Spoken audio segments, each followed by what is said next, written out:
What do you think the main driver is behind this rampant inflation? Well, look, printing money has real consequences. You know, Jerome Powell is the Alec Baldwin of central bankers. He thought he was shooting blanks all these years, but that's real base money bullets. And now people are getting hurt by it. When you print trillions and trillions of dollars, it ends up increasing prices. The effects of the money printing were mitigated by two primary causes. One, America was outsourcing its factories and labor to China. That's no longer the case so much anymore.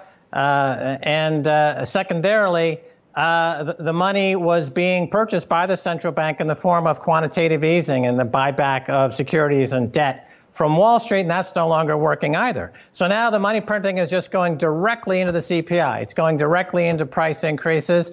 And once the inflation genie is out of the bottle, there's no way to put it back in. Expectations are running high. So this is the beginning of a secular inflationary move.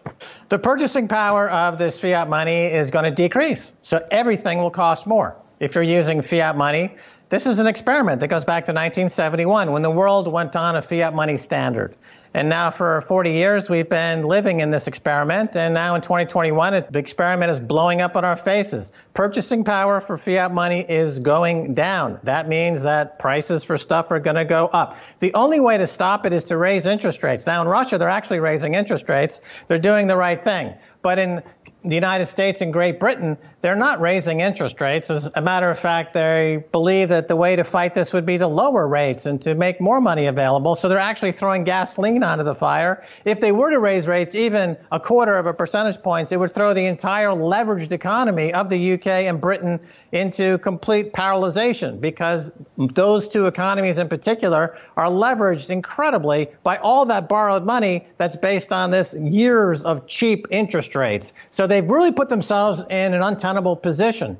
And I think we're going to see a huge economic dislocation. This is the beginning of a secular inflationary move that's going to cause tremendous damage. This is a phenomenon that multiple countries across the world are seeing. But talking specifically about the US right now, you mentioned obviously Russia raising their rates, the US, the UK keeping them low or even considering cutting them. How is the US approach to dealing with this phenomenon any different to other Western countries? The U.S. is similar to these other countries in that they're all coordinating their central bank policies, and they were all living in this dream world where you can print money forever and have no consequences, even though we know that the results of that were the massive wealth and income gap, the rise of an American oligarchy, the reinforcement of the existing British oligarchy.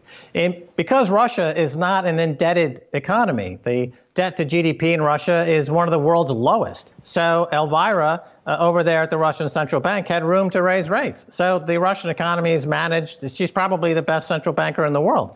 But these other countries, because they're so incredibly indebted, they put themselves in this position where any rate raise will kill the economy. And the COVID crisis and the supply chain disruption simply revealed the fact that there's incredible fragility in these economies.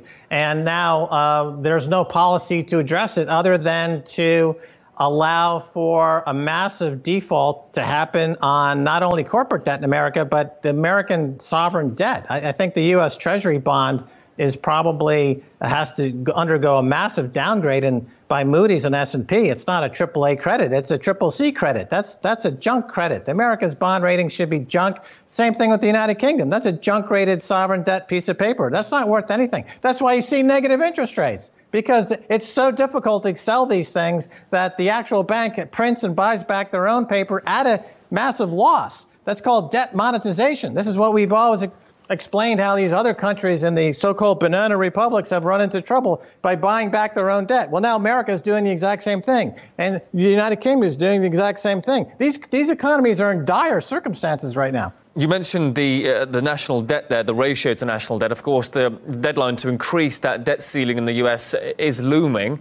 Do you think these inflation rates will have any impact on that? There is no debt ceiling in America. The debt will be increased until the bond market collapses and we have to declare insolvency here in the United States. Look, in 1971, America defaulted on its obligation to Great Britain by closing the gold window. So America defaulted. on its sovereign debt in 1971. I expect America to default again on its sovereign debt, and I think that Great Britain is going to require another IMF bailout, just like they did in the 1970s. After Brexit, the UK economy is such a shambolic mess right now that they're going to need a major IMF bailout.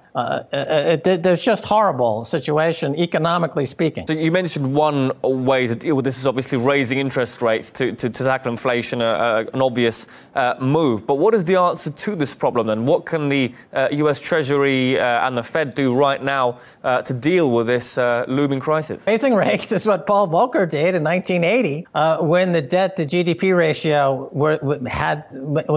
that was a possibility. And it worked after a massive debt raising of interest rates into the 18-19%. But the debt to GDP ratio right now is 10 times at least higher.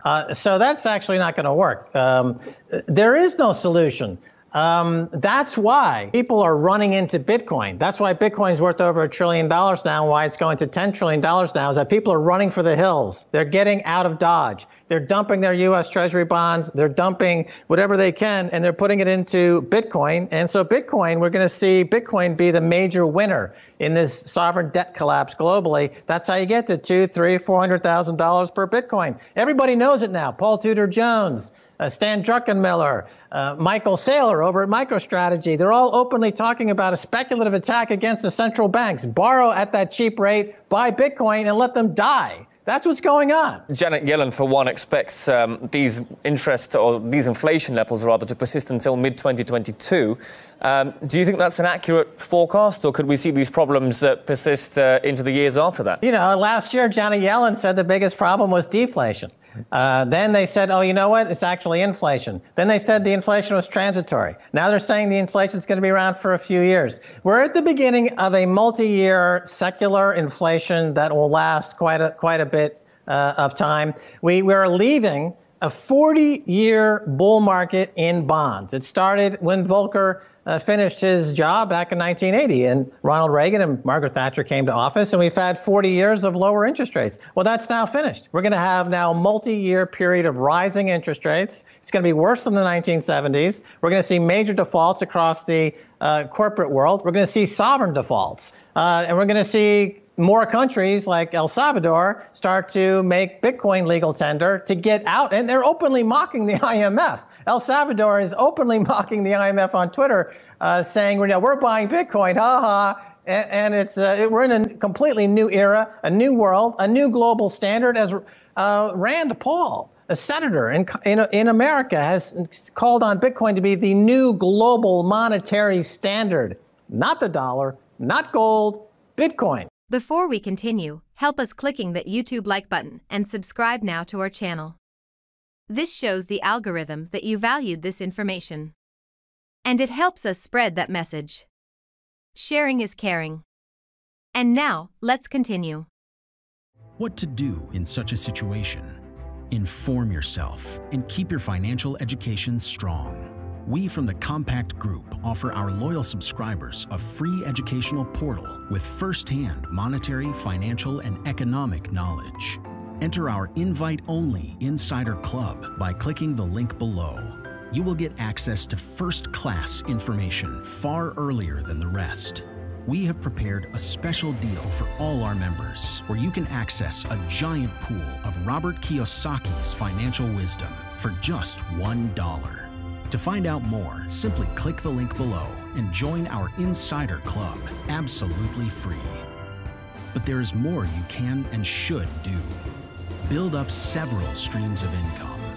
More and more people realize that they have to take their future in their own hands, but they don't know how and where to start.